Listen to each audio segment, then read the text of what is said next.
Baionako gaztelu behia, Baiona txipian, Mokorro mendiskan kokatua da. Hainbat mendez, hiriaren defentsarako funtsezko elementua izan da eta gaur egun ere bere egitura nagusiak ikusgai dira.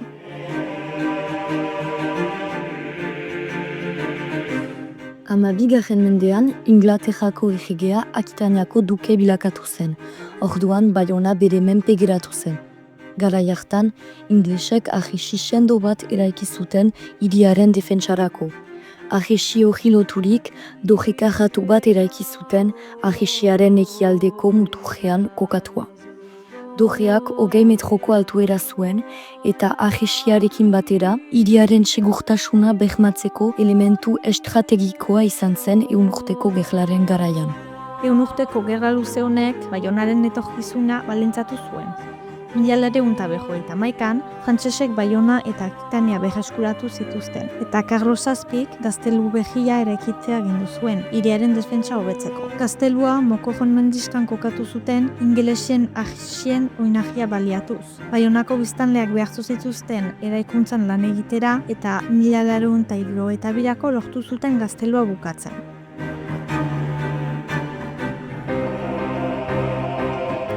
Gazteluak trapezio itxurako egitura zuen, 70 metroko kanpo mugnekin. Bi doje nagusi eraiki zituzten, Panoko dojea, hego-mendebaldean, 20 metroko altuerarekin eta hormalodeekin. Eta Fortena dojea, handiagoa, 4 solairu zituena, defentsarako leio eta zilo anitzekin. 16. mendearen bukaeran, artileriaren aurrerapenek gaztelu berria zaharkituta utzi zuten.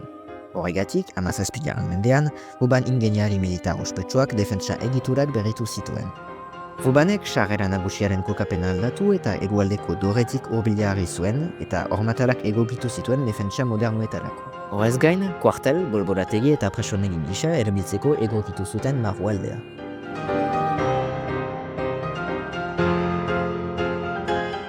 Mila eta 1921 Frantziako armadak zatika Baionako udalari saldu zion gaztelua eta 1993an gainerako zatia ere eskoldatu zuten.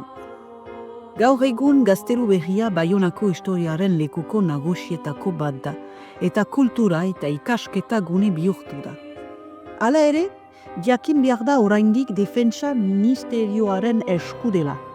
Baionako gaztelu behia 12. mendeko lehen ahesitik abiatuta, 15. mendeko gaztelu eta 17. mendeko behikuntzak batzen dituen ondarea da. Gaur egun bizirik mantentzen dena. Historia, arkitektura eta kultura uztartzen dituen leku berezia da.